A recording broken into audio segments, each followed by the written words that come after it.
الحمدللہ وحدہ والصلاۃ والسلام علی من لا نبی بعدہ اما بعد۔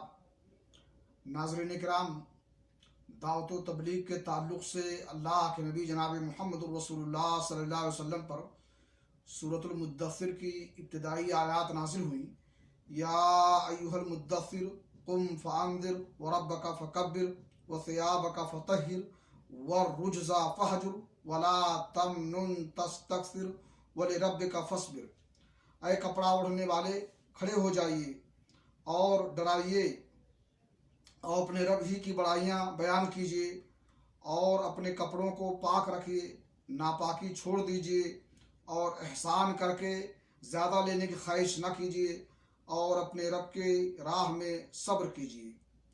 ان میں نبی اکرم صلی اللہ علیہ وسلم کو کئی حکم دیے گئے ہیں جو بظاہر مختصر اور سادہ ہیں، لیکن حقیقت میں بڑے دور رس مقاصد پر مشتمل ہیں اور حقائق پر ان کے گہرے اثرات مرتب ہوتے ہیں۔ چنانچہ انذار کی آخری منزل یہ ہے کہ عالم وجود میں اللہ کی مرضی کے خلاف جو بھی چل رہا ہو اسے اس کے پرخطر انجام سے آگاہ کر دیا جائے، اور وہ بھی اس طرح کی عذاب الہی کے خوف سے اس کے دل و دماغ میں ہلچل اور اتھل پتھل مچ جائے۔